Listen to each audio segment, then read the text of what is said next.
Assalamualaikum warahmatullahi wabarakatuh. Alhamdulillah. Allahumma salli wa sallim ala Sayyidina Muhammad wa ala alihi wa sahbihi wasallam. Bersyukur kita kepada Allah, berselawat kita kepada baginda Muhammad sallallahu alaihi wasallam, kepada para sahabat, para tabi'in, tabi'ut tabi'in. Harapan kita semoga Allah mencurahkan rahmah, inayah, ma'unah, maghfirah. Allah memberikan syafaat Nabi dan Allah Subhanahu wa taala mentakdirkan kita, keluarga kita dan seluruh kaum muslimin dan muslimah dimasukkan ke dalam surganya. Amin ya rabbal alamin. Jamaah hadirin yang dimuliakan Allah Subhanahu wa taala, kita sering mendengarkan firman Allah, innallaha wa malaikatahu yusalluna 'alan nabi ya ayyuhalladzina amanu sallu 'alaihi wa sallimu taslima. Dalam ayat tersebut ada berisi tentang kabar gembira, juga perintah kemuliaan yang akan kita peroleh.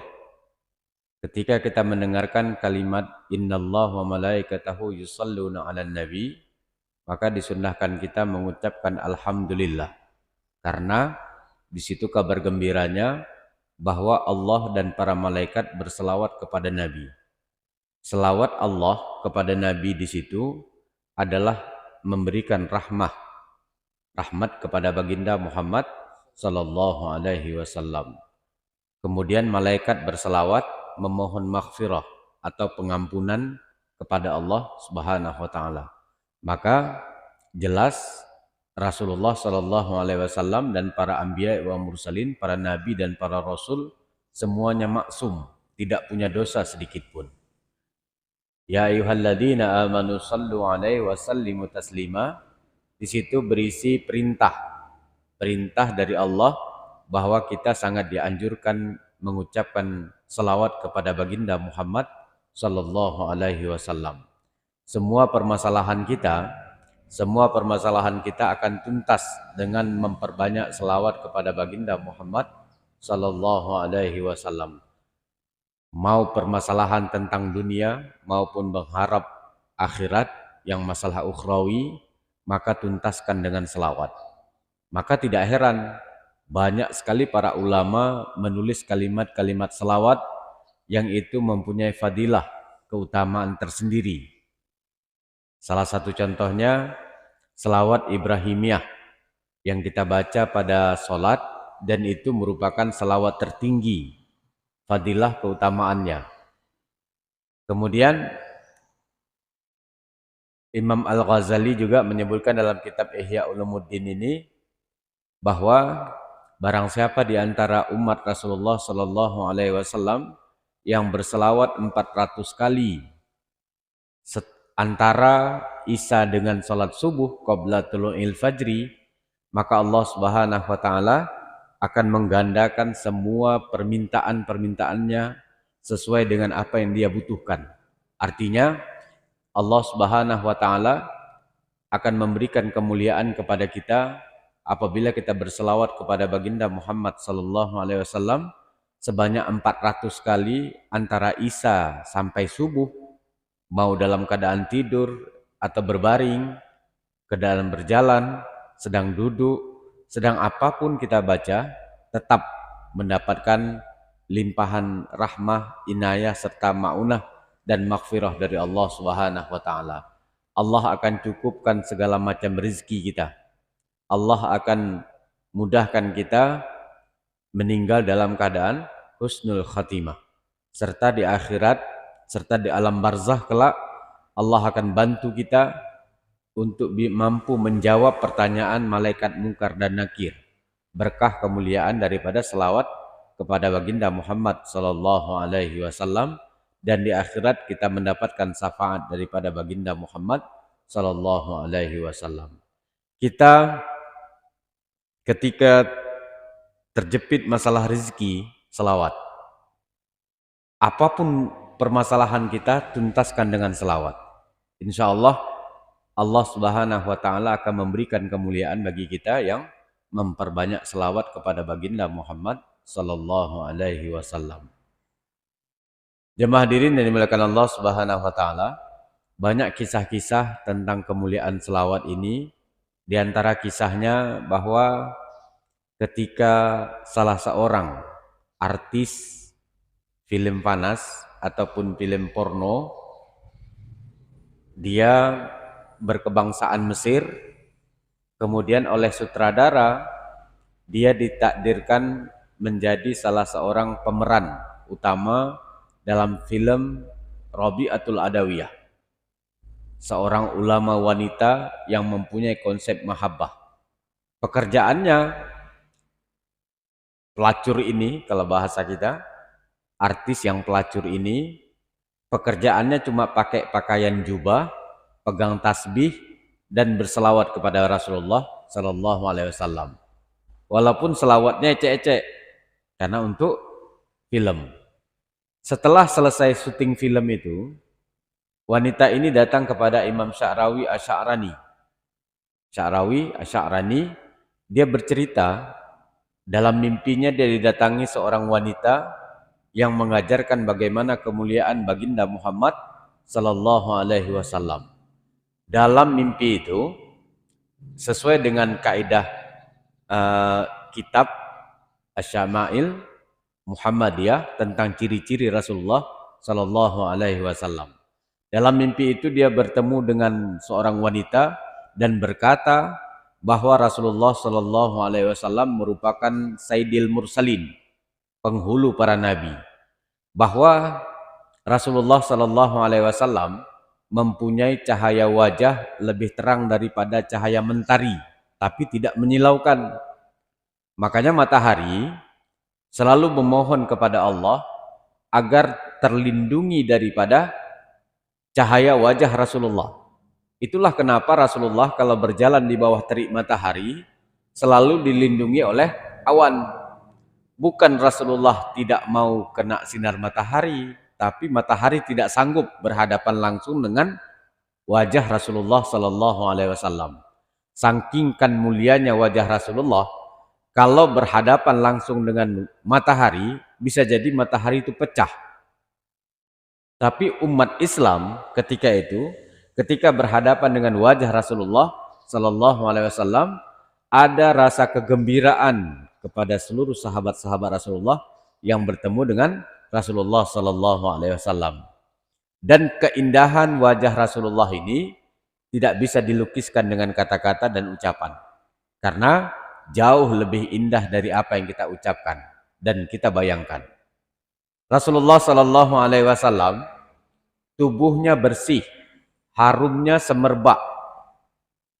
Sehingga dalam pertemuan kemarin ada seorang pengemis yang diberikan baju Rasulullah, harumnya luar biasa.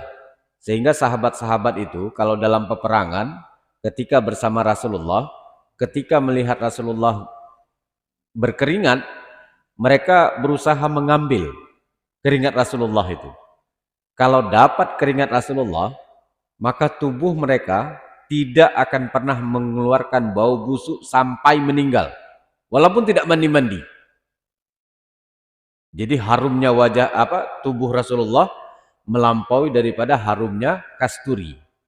Jadi orang-orang sebagian nggak percaya bahwa yang dijual oleh pengemis itu adalah baju Rasulullah.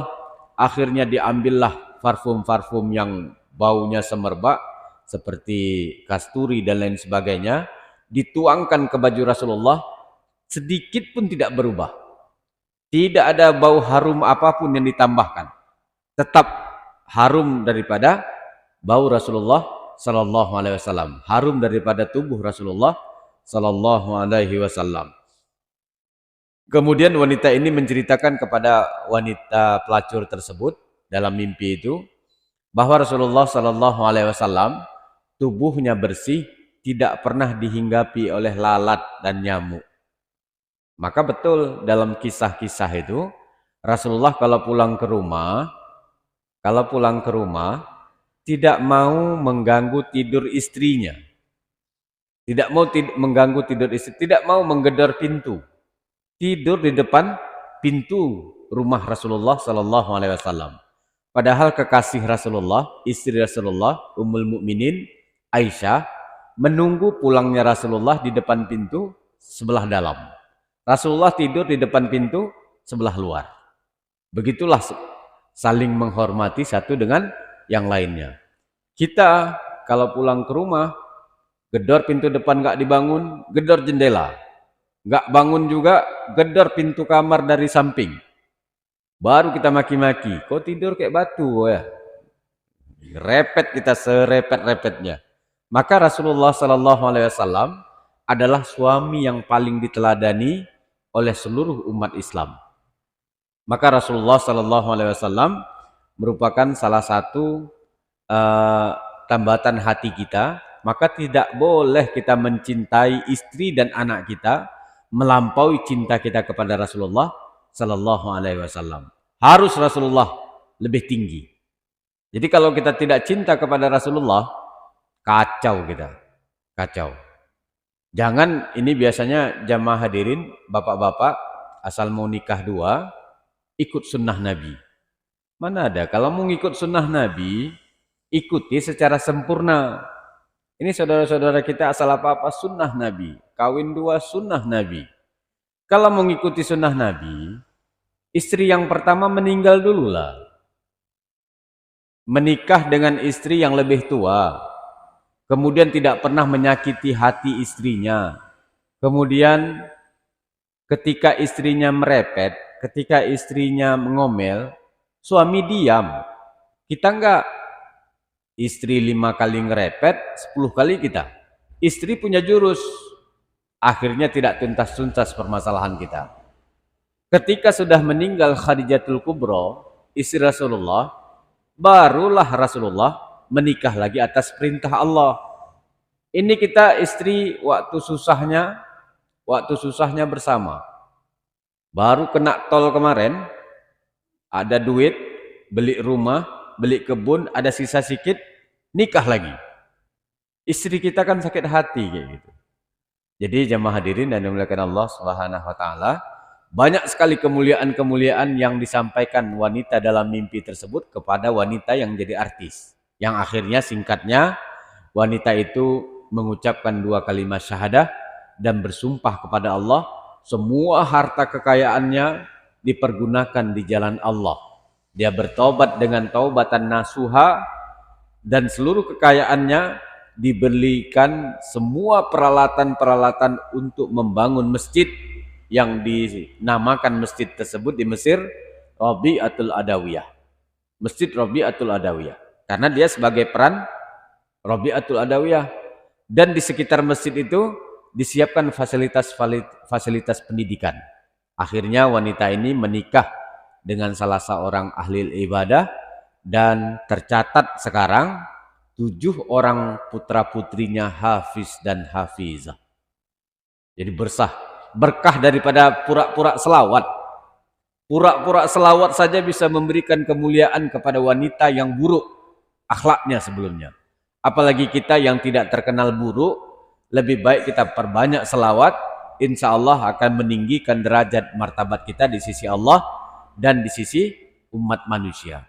Tapi ingat, jangan nanti ketika kita udah selawat, ada orang mencaci maki kita sakit hati, nggak maulah selawat, katanya semakin terhormat. Tidak. Allah saja Sang Khalik yang maha sempurna, itu saja difitnah oleh manusia. Tidak bisa lepas dari cacian manusia. Allah, orang Yahudi bilang punya anak Nabi Isa. Nasrani menyebut Nabi Isa sebagai anak Allah. Nabi Uzair juga disebut anak Allah. Nabi Muhammad dibilang penyihir.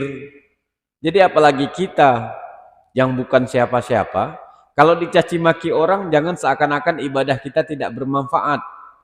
Saya sebagai ustadz, sebagai ulama, pakai serban, pengajian di mana-mana. Ketika dicaci maki orang langsung letoy, tak bisa. Makanya kalau kita perhatikan, caci maki orang itu tidak berpengaruh kepada kita sebenarnya. Caci maki orang itu tidak pengaruh. Berpengaruh kapan? Ketika caci maki itu masuk ke dalam hati kita. Masuk dalam hati kita, baru hancur kita. Makanya jamaah hadirin yang dimuliakan Allah Subhanahu wa taala, kalau kita lihat kapal, lihat perahu, air yang banyak di sekelilingnya itu tidak bisa menenggelamkan kapal itu. Tapi ketika air itu masuk ke dalam kapal, barulah tenggelam. Ucapan orang, ini saya baru jadi datuk penghulu, datuk korupsi, datuk nepotisme, datuk ini, datuk itu, akhirnya kurang ikhlas. Ah, percuma aku kayak gini, korupsi aja lah. Jadi nggak bisa. Jadi kalau ketika dicaci maki orang, biar saja. Rasulullah Shallallahu Alaihi Wasallam tidak pernah marah kecuali ketika syariat Allah, syariat agama dilecehkan.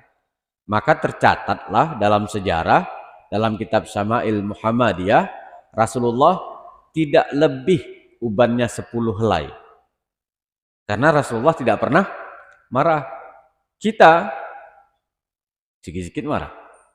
Maka oleh sebab itu jamaah hadirin yang dimuliakan Allah Subhanahu wa taala, kemuliaan Rasulullah ini dengan cara kita mengikuti sunnah-sunnahnya dan mengikuti apa yang diucapkan oleh Rasulullah Sallallahu Alaihi Wasallam.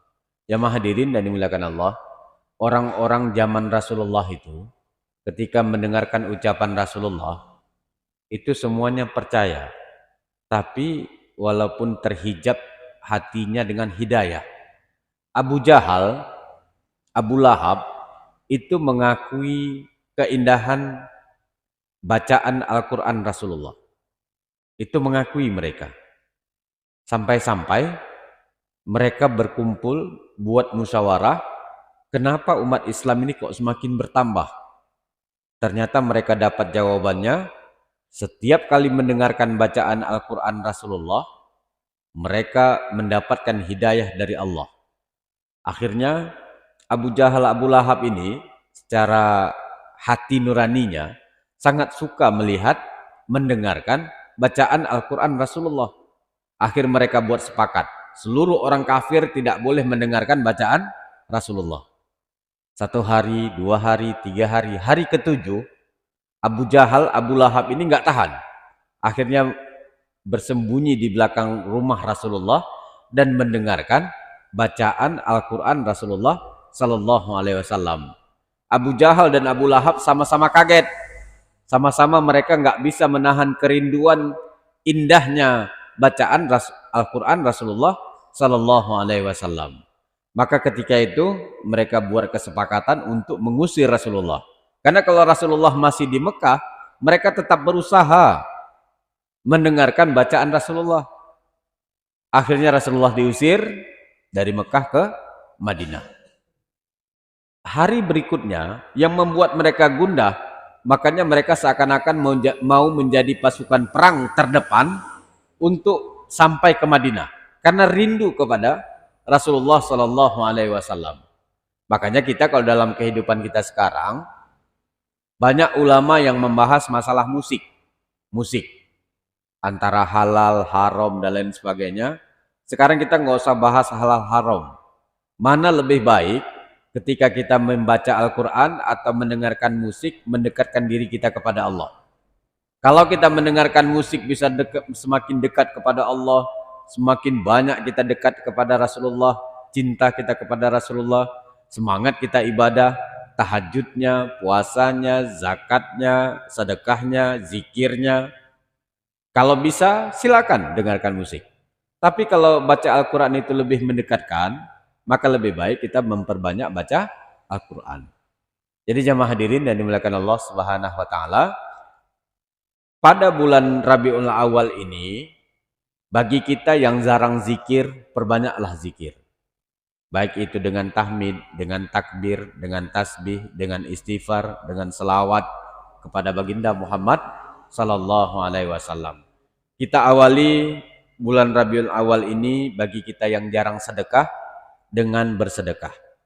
Kita awali bulan Rabiul Awal ini dengan tidak pernah bersilaturahmi. Kita awali kehidupan kita dengan bersilaturahmi. Maka di antara keberkahan bulan Rabiul Awal ini sebanding dengan kita berbakti kepada kedua orang tua. Maka kunci keberkahan kita dalam hidup ini kuncinya 3 saja. berbakti kepada kedua orang tua, banyak berteman dengan orang soleh, dan tidak makan benda yang haram. Tidak makan benda yang haram. Rasulullah Shallallahu Alaihi Wasallam jangankan makan yang haram, yang subhat saja tak mau. Yang subhat saja tak mau. Rasulullah itu ketika diberi sedekah, nggak pernah Rasulullah makan. Karena Rasulullah Shallallahu Alaihi Wasallam manusia yang paling suci, sedangkan sedekah, sedangkan zakat itu kotoran. Maka keturunan Rasulullah, Habib, Habibah, Sayyid, Sayyidah, Syarif, Syarifah, itu haram makan sedekah, haram makan zakat.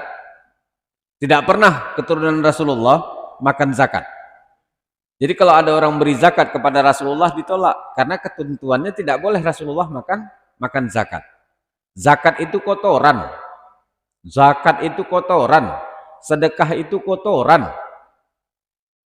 Maka jangan kita berebut zakat, jangan kita berebut sedekah. Justru kita kalau bisa banyak bersedekah. Itulah kenapa jamaah hadirin yang dimuliakan Allah Subhanahu wa taala, di seluruh dunia umat Islam untuk menghidupkan lagi berbakti kepada kedua orang tua, untuk menghidupkan lagi berteman dengan orang soleh, untuk menghidupkan lagi tidak memakan benda yang haram. Maka jamaah hadirin, mereka membuat sebuah acara adat namanya Maulid Nabi besar Muhammad Sallallahu Alaihi Wasallam. Saya kemarin ketemu sama Ustadz Wahabi, dia sepakat dengan kita bahwa dalam acara Maulid tidak ada yang boleh melakukan kemungkaran. Kalau nggak mungkar, suka dia, walaupun tidak mau datang Maulid. Seperti saudara kita yang berpaham Muhammadiyah, mereka tidak mau tahlil karena khawatir makan makanan yang hak anak yatim. Misalnya seorang suami meninggal, anaknya ada anak yatim, belum pembagian warisan, oleh ibunya dipakailah uang warisan itu untuk tahlil. Itu yang membuat mereka khawatir. Tapi kalau boleh jujur, jamaah hadirin, kalau ada keluarga meninggal, dari segi finansial untung. Karena ketika tahlil itu, yang membawa gula bukan dibeli itu, orang antar. Diantar sama orang kampung. Beras diantar, roti diantar, teh, kopi, lengkap dengan segalanya. Dan orang rumah tidak perlu masak, dimasakkan oleh orang kampung. Bahkan di kampung kami, Desa Menanggini, itu setiap orang meninggal nanti ada sumbangan 5 muk beras setiap rumah. Uang 10.000. Itu diberikan semuanya kepada ahlul musibah. Jadi kalau dari segi keharaman itu tidak ada lagi. Tapi kalau seandainya kita dengar di koran ada tahlil, gara-gara nggak ada uang untuk tahlil nyuri kabel listrik, nah itu jelas haram. Jangan itu jadikan contoh. Lihatlah di tengah-tengah masyarakat kita. Makanya jamaah hadirin yang dimuliakan Allah Subhanahu wa taala, dalam peringatan Maulid ini bukan kita huru-hara. Di situ tidak ada ikhtilat, berkumpulnya laki perempuan bergandengan tangan dan lain sebagainya. Di dalam Maulid itu dihidupkan sunnah Nabi, memperbanyak baca Al-Quran, zikir di situ, tahtim di situ, tahlil, kemudian selawat kepada Rasulullah, berdoa kepada Allah, kemudian kita bersilaturahmi. Saya pribadi itu ketemu sama orang kampung, itu pas acara-acara seperti itu. Acara maulid, acara tahlilan, acara wirid yasin. Karena rumah saya di Menanggini, saya bertugas pimpinan pesantren di Manarul Islam. Jarang pulang. Kalau pulang pun ganti pakaian saja, 2 minggu sekali, seperti itu. Jadi ketika acara maulid, bertemulah dengan atuk nini kita di situ. bertemu dengan guru-guru kita yang mengajarkan kita alif, ba, ta itu. Jadi dengan acara maulid ini, tidak ada satupun hal yang diharamkan. Maka bagi saudara kita yang tidak suka memperingati maulid, diam saja, tidak usah lakukan. Dan kami yang melakukan maulid tidak pernah menyalahkan orang yang tidak mau maulid. Jadi orang yang tidak mau maulid, jangan mengharam-haramkan. Nanti ketika umat Islam marah, tersinggung, kacau nanti. Mungkin jamaah hadirin pernah mendengarkan satu orang dai perbatasan, satu profesi sama saya, bertugas di Tenggulun dan Sukamulia. Ketika acara maulid apa dia bilang? Makan makanan maulid seperti makan anjing dan babi. Akhirnya masyarakat marah. Ditangkaplah ustadz itu, jenggotnya panjang, dicabut, rontok kata dia. Jadi ketika ketemu di kantor sama saya tanya, mana lebih sakit dipukul sama cabut jenggot? Cabut jenggot katanya.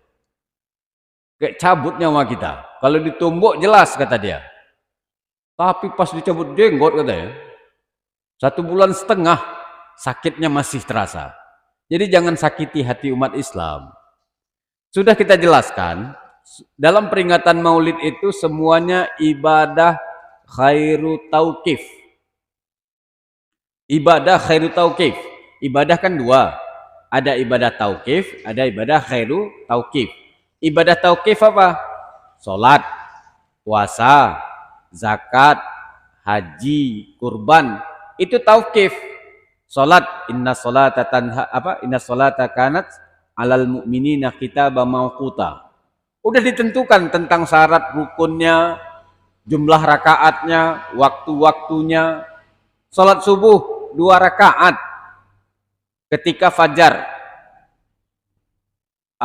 terbit fajar. Nggak boleh kita sholat subuh ketika matahari terbenam. Nggak boleh kita karena semangat baru taubat sholat subuhnya 6 rakaat. Nggak boleh. Zuhur karena terlalu capek kita tunda nanti ketika masuk waktu asar, digabungkan saja. Misalnya nanti sholat zuhurnya karena terlalu capek 1 rakaat saja, nggak boleh. Memang itu sudah ketentuannya. Kemudian puasa itu dari terbit fajar sampai terbenamnya matahari. Nggak boleh dari mulai jam 12 sampai jam 12 siang, jam 12 malam sampai jam 12 siang. Nggak boleh juga kita fos subuh puasa, asar buka sebentar, nanti dilanjut sampai isya. Karena udah batal sikit tadi. Nggak boleh. Haji bibakatil mukarramah. Memang harus menunaikan ibadah haji ke Mekah. Jangan mentang-mentang bapak kemarin kena tol, Desa Minuran kan banyak nih. Karena banyak sampai miliar-miliar, haji sekarang cuma 40, akhirnya hajinya ke Hong Kong, ke Palestina, ke Amerika gitu kan. Nggak boleh. Atau bapak yang nggak kena haji, nggak kena tol, hajinya ke belakang tuh, kesalah haji. Nggak bisa. Memang ketentuannya seperti itu. Zakat seperti itu. Kurban seperti itu. Memang sudah ditentukan oleh Allah dan Rasulnya. Jadi nggak boleh kita mengada-ngada. Sedangkan dalam maulid, itu semua ibadah khairu tauqif. Ibadah khairu tauqif, baca Al-Quran. Yang penting Al-Qur'annya masuk 114 surat. Masuk dalam 30 juz. Mau ayat apapun dibaca ketika maulid, boleh. Nggak apa-apa. Nggak apa-apa. Jadi jangan kita terkecoh dengan ajaran-ajaran yang menyimpang itu. Haram maulid. Karena apa? Baca Al-Quran tidak pernah dicontohkan oleh Rasulullah. Tidak semua yang ditinggalkan Rasulullah serta-merta menjadi haram. Tidak. Banyak yang tidak dikerjakan Rasulullah, bahkan tidak diucapkan Rasulullah, itu tidak langsung jadi haram. Jadi dalam maulid apa? Baca Al-Quran, zikir. Zikir boleh dimanapun, kapanpun, siapapun. Kecuali dalam WC, kecuali ketika jima, kecuali bagi wanita haid dan nifas. Tidak boleh baca Al-Quran. Sedangkan baca Al-Quran ini boleh dimanapun, kapanpun, dan siapapun. Kemudian doa. Doa dimanapun boleh. Siapapun boleh berdoa. Kemudian membaca sirah nabawiyah. Kemudian silaturahmi. Kemudian bersedekah. Boleh dikumpulkan dalam sebuah acara adat namanya Maulid Nabi Muhammad Sallallahu Alaihi Wasallam. Jadi saya kadang-kadang bingung dengan ajaran Wahabi ini. Mereka mengharamkan Maulid Nabi Muhammad bin Abdullah, tapi mereka memperingati Pekan Muhammad bin Abdul Wahab. Jadi setiap kelahiran Muhammad bin Abdul Wahab, pencetus Wahabi, itu di Mekah ramai itu. Acara pesta pora semeriah-meriahnya, sampai 700 ekor unta dipotong, dikumpulkan seluruh umat yang ketika itu berada di Mekah, dan itu terjadi setiap tahun. Maulid Nabi haram, Maulid Muhammad bin Abdullah haram, bid'ah, sesat, masuk neraka. Maulid Muhammad bin Abdul Wahab nggak apa-apa. Jadi kadang-kadang kita bertanya, Nabi mereka apa betul Nabi Muhammad atau Muhammad bin Abdul Wahab? Kalau kita terlalu ekstrim kita tuduh, kacau kita nanti kan. Jadi kita berbaik sangka saja. Begitu juga jamaah hadirin yang dimuliakan Allah Subhanahu wa taala, ulama mereka yang dikenal dengan Syekh Bimbas itu juga diperingati. Bahkan tembok-tembok tugu-tugu besar-besar di Mekah itu ada namanya Tugu Muhammad Bimbas, Syekh Bimbas itu. Tugu, museum, kemudian perpustakaan, dikasih nama Syekh Bimbas. Setiap tahun diperingati selama 7 hari 7 malam. Syekh Bimbas, Syekh Albani, ulama mereka. Kita memperingati haul ulama kita nggak boleh. Haul Abu Budawali, haul Abu ini, Abu itu kalau di Aceh kan. Nggak boleh, haram, sesat, masuk neraka. Tapi mereka memperingati ulama mereka boleh dengan berpesta pora dan lain sebagainya. Maka jamaah hadirin yang dimuliakan Allah Subhanahu wa taala, inti dari kesemuanya itu kita punya ulama sebagai panutan. Kita tidak bisa paksakan mereka ajaran Wahabi Salafi untuk mengikuti ulama kita. Dan mereka pun tidak boleh, jangan memaksakan kita mengikuti ulama mereka. Yang mau maulid silakan, yang tidak mau nggak ada masalah, nggak ada masalah. Tapi janganlah memecah belahkan ukhuwah Islamiyah dengan mengatakan memperingati maulid Nabi bid'ah, sesat, masuk neraka. Saya 10 tahun di Madura, 10 tahun di Madura itu hampir semua pulau Jawa sudah saya datangi. Kalau di Jombang, di Bangil sampai Banyuwangi, kemudian di tempat-tempat pusat pendidikan, kota santri dan lain sebagainya, itu maulid setiap minggu, setiap pekan itu maulid. Maulid kita saja di Aceh ini, maulidnya setahun sekali. Tapi boleh jujur, kalau boleh jujur, 215 desa yang ada di Kabupaten Aceh Tamiang, tidak ada satu desa pun yang tidak memperingati maulid. Semuanya maulid. Ada 57 pondok pesantren di Aceh Tamiang, semuanya memperingati maulid kecuali 2 pesantren saja. Darul Mukhlisin di kampung saya, Tanjung Karang itu, dekat Menanggini, pondok pesantren Al-Hidayah, Sidodadi. Itu berafiliasi kepada Wahabi. Afiliasi kepada Wahabi, mereka tidak maulid. Ada masalah? Nggak ada masalah. 57 pesantren, cuman 2 yang tidak maulid.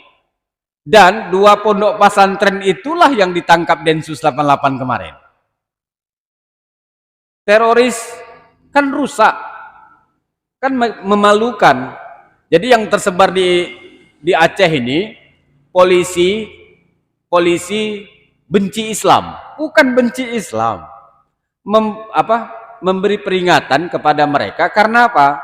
Kita hormat bendera, katanya menyembah bendera. Kita masang burung Garuda katanya menyembah burung Garuda. Jadi kan bahaya seperti itu. Maka oleh sebab itu jemaah hadirin yang dimuliakan Allah Subhanahu wa taala, dari 215 desa ada 451 masjid se-Kabupaten Aceh Tamiang, semuanya maulid. Semuanya maulid. Kecuali Masjid Al-Hidayah masih itu, Masjid Al-Mu'min. Mereka kan salat Jumat di Masjid Al-Mu'min. Sebelah sana tuh kan. Ada maulid dan saya pernah ngisi di situ. Nggak ada masalah.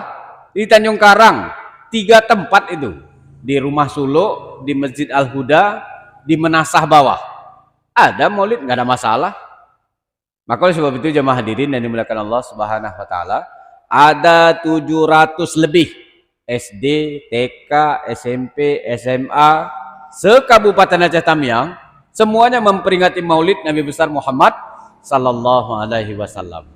Maka kalau kita mau jujur, sudahlah, ikuti saja Maulid itu. Kalau kita tidak suka, diam saja. Tidak usah menyalah-nyalahkan. Dan saya sampaikan kepada jamaah sekalian, siapapun di antara kita di Kabupaten Aceh Tamiang, kalau menemui ustadz atau siapa saja yang mengharamkan maulid, foto orangnya, kalau ada rekam suaranya, laporkan ke kami, laporkan ke MPU, laporkan ke Dinas Syariat Islam. Insya Allah kita proses. Kita inginkan Islam di Kabupaten Aceh Tamiang ini damai. Masa kita sesama umat Islam berantem? Padahal orang kafir itu hidup berdampingan dengan kita, santai mereka, tenang mereka, tidak ada masalah. Tapi kenapa sesama umat Islam saling bertengkar gara-gara sesuatu yang tidak perlu dipertengkarkan? Sebenarnya pagi ini saya ingin menyampaikan tentang 70 mukjizat Rasulullah Sallallahu Alaihi Wasallam. Tapi karena waktu singkat, insya Allah pertemuan yang akan datang kita akan sampaikan. Diantaranya itu tadi, Rasulullah harum wajahnya, harum apa? Tubuhnya melampaui harum kasturi, wajahnya lebih terang daripada cahaya mentari, tubuh Rasulullah tidak pernah dihinggapi lalat dan nyamuk dan lain sebagainya. Insya Allah nanti pertemuan yang akan datang kita akan paparkan 70 dari ribuan mukjizat Rasulullah Sallallahu Alaihi Wasallam. Jadi pada kesempatan ini saya persilakan yang mau bertanya, silakan. Baik, terima kasih Ustaz. Hari ini kajian yang sangat suka ini ada beberapa hal yang kami tambahkan dari beberapa Ustaz. Pertama, kami mengenal bahwa selawat itu Rasulullah Sallallahu Alaihi Wasallam. Bentuk-bentuk selawat ini seperti apa? Misalnya ada semacam amalan, sehingga dari pada bisa sampai bilang 400 selawat ini bisa menjadi bahan kita beribadah kepada Allah. Selawat bagaimana ini yang kita baca? Pakai selawat dunia, selawat lain. Makanya orang-orang awal ini dapat menambahkan selawat. Kemudian yang kedua, sebelum bertanya kepada kalian, ini menimbulkan kegelisahan bagi kita. Betul apa yang saya katakan tadi. Ini memang dari zaman ke zaman, dari masa ke masa, ini menjadi satu permasalahan dalam kehidupan masyarakat kita di muslimin. Dari zaman dulu juga ada beberapa tentang mengenai bagaimana apa yang harus dilakukan. Mengapa tidak begitu jelasnya? Tapi ini jangan dijawab. Silakan beri dulu lah. Tidak ada yang ditanyakan. Silakan beri dulu. Waalaikumsalam.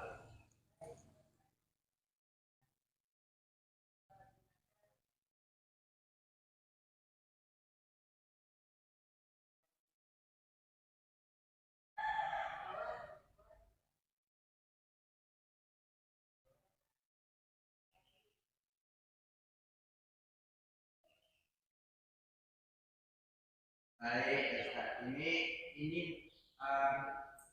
ada hal yang sangat menarik.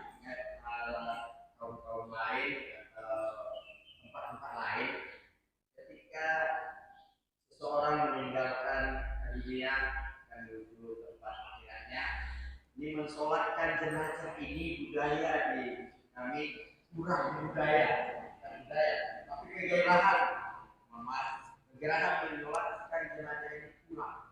Jadi bagaimana ada kiat, dan ini pertanyaan menarik ini. Seorang wanita tidak boleh mensolatkan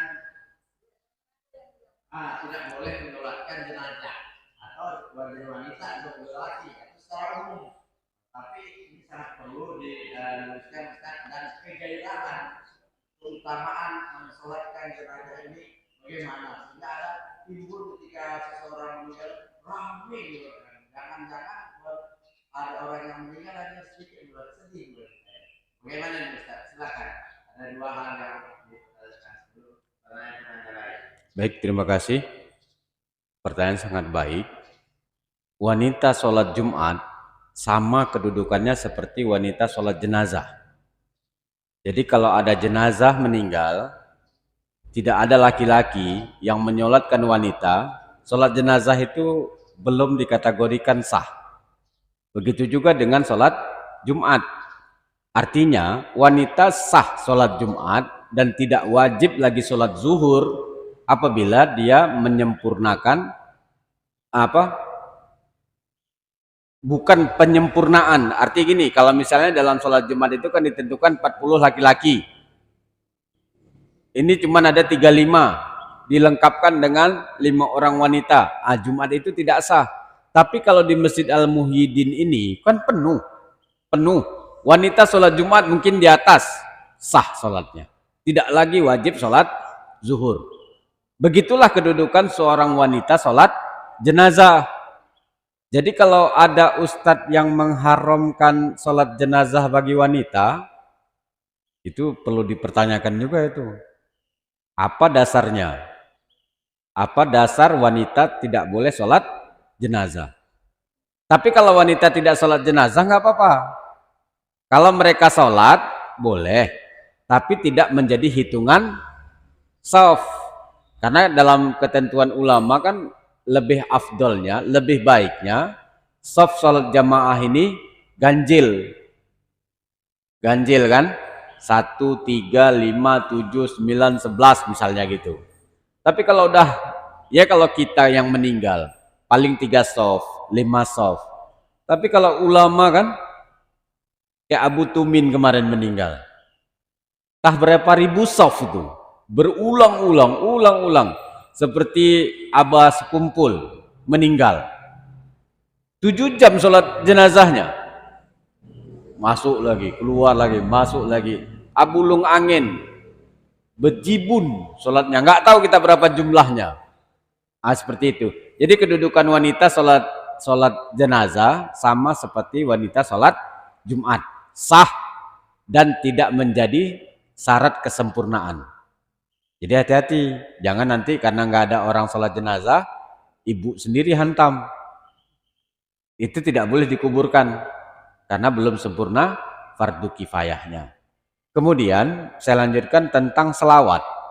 Tetap salawat yang paling tinggi kedudukannya, yang paling besar fadilahnya adalah selawat yang kita baca dalam sholat, yang dikenal dengan selawat Ibrahimiyah. Karena di situ ada kama shallaita ala Ibrahim wa ala ali Ibrahim kan. Kemudian ada selawat lagi yang singkat yang hampir sama kedudukannya dengan selawat Ibrahimiyah, yaitu selawat Allahumma sholli ala Sayyidina Muhammad wa ala ali Sayyidina Muhammad. Kenapa ulama-ulama itu menulis fadilah selawat ini 400 kali antara Isya dengan subuh?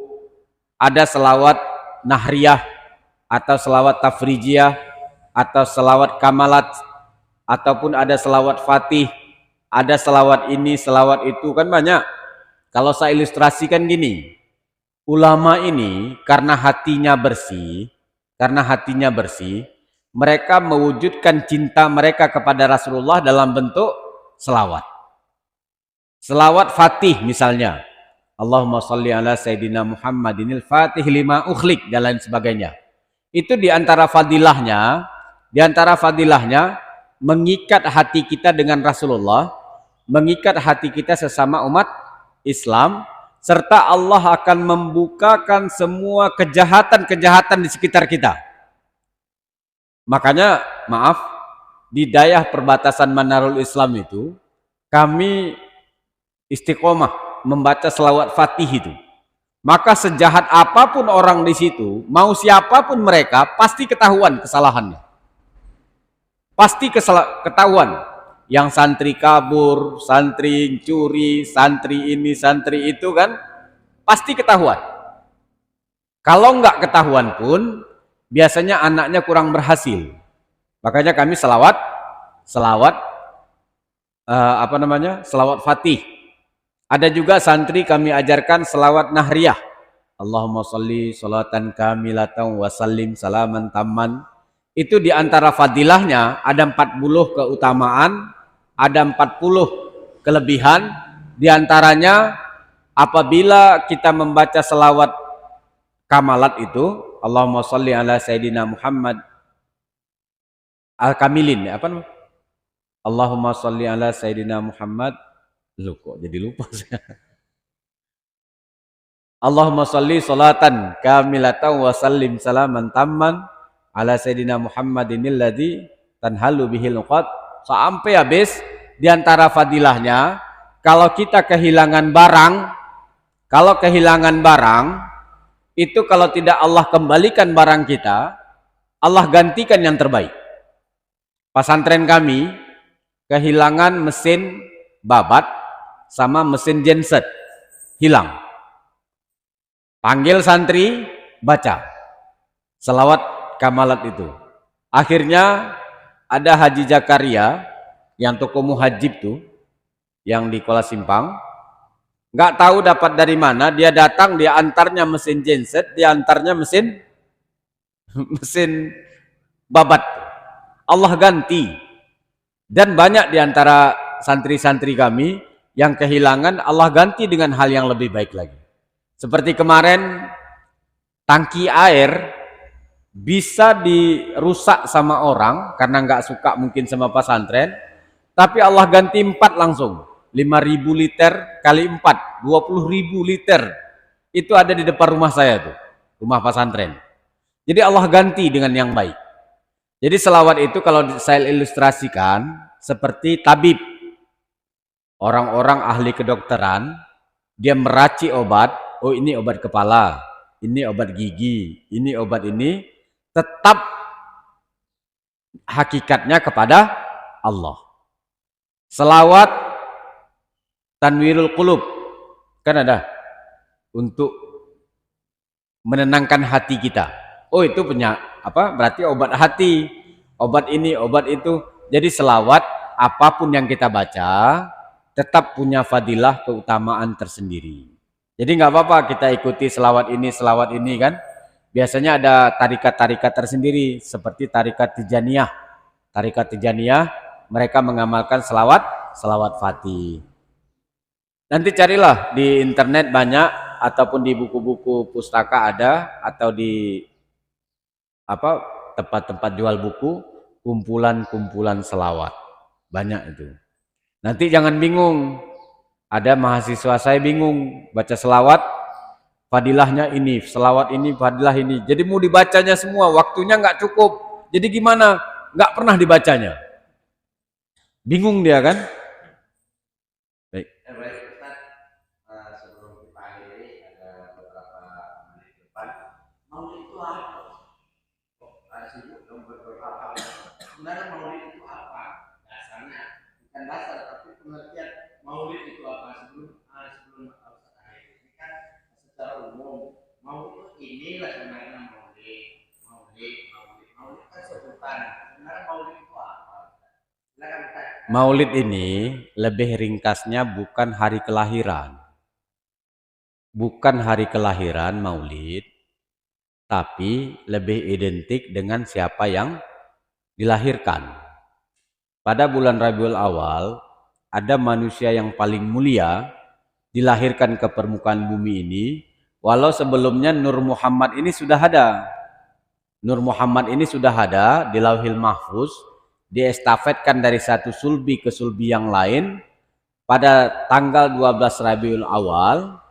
Ada juga yang bilang 9 Rabiul Awal, 20 April lahirlah manusia yang paling mulia di sisi Allah, penghulu para nabi, khataman nabiin, sayyidil mursalin, yaitu baginda Muhammad sallallahu alaihi wasallam.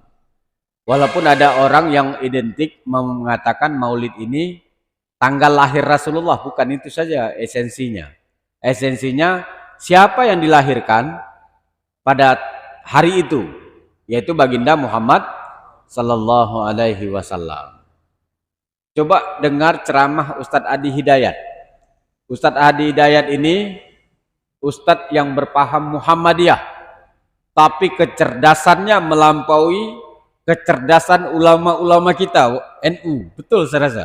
Karena beliau sangat logis. Kan ada orang kan bilang Maulid Nabi, Nabi Muhammad tidak melakukan, Abu Bakar tidak melakukan, katanya kan. Semua enggak melakukan. Syiah melakukan. Berarti yang ikut Maulid Syiah. Kata Ustaz Hidayat, kalau ada orang yang berpikiran seperti ini, kepala dia, kepala atuknya, sampai ayah-ayahnya bid'ah semua ini kalau kayak gini modelnya. Salah ini katanya. Jadi esensi Maulid yaitu menghidupkan lagi sunnah-sunnah yang diajarkan oleh baginda Muhammad sallallahu alaihi wasallam. Dalam Maulid baca Al-Quran. Saya mohon maaf lah, orang kampung saya yang usianya 60, 55 tahun ke atas itu nggak bisa baca Al-Quran itu. Tapi asbab Maulid, asbab wirid Yasin, mereka hafal surat Yasin. Asbab Maulid, asbab tahlil, asbab wirid Yasin, mereka hafal Asmaul Husna, hafal tahtim tahlil, hafal zikir, hafal akhir daripada surat Taubah, hafal daripada surat akhir daripada surat Al-Baqarah. Bahkan kalau doa jangan tanya Pak, Ibu, kalau doa itu jangan tanya dari gini tangan kita sampai gini nggak habis-habis tuh doanya. Kalau udah Pak Imam baca doa panjang tuh. Kalau dilombakan baca doa kalah ustadz-ustadz tuh sama Pak Imam kita. Nah, seperti itu Ustaz.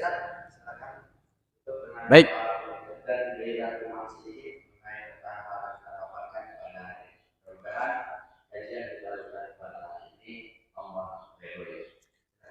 Baik, terima kasih. Semoga Allah memberikan rahmah kepada kita sebagai selawatnya Allah kepada Nabi kita dan mendapatkan maghfirah, istighfar malaikat kepada kita karena berselawat kepada baginda Muhammad sallallahu alaihi wasallam, dan selawat kita kepada Rasulullah adalah doa. Harapan kita dengan kita menghidupkan sunnah-sunnah Nabi Muhammad sallallahu alaihi wasallam dengan peringatan Maulid tadi, maka itu memberikan kecintaan kita kepada Rasulullah dan lebih mendekatkan diri kepada Allah dan Rasulnya, sehingga di akhirat kelak Allah berikan kita hak untuk mendapatkan syafaat daripada baginda Muhammad sallallahu alaihi wasallam. Kenapa kita tidak cinta kepada Rasulullah? Karena kita tidak tahu bagaimana wujud perjuangan Rasulullah sallallahu alaihi wasallam. Kalau ada umur insyaallah pertemuan yang akan datang akan kita bahas. Dari sekian ribu mukjizat Rasulullah, ada 70 mukjizat yang akan kita bahas, kelebihan dan kemuliaan Rasulullah sallallahu alaihi wasallam. Terima kasih. Semoga Allah ampunkan dosa kita, selamatkan iman kita. Subhanallah wa bihamdi, subhanallah wa bihamdika. Assalamualaikum warahmatullahi wabarakatuh.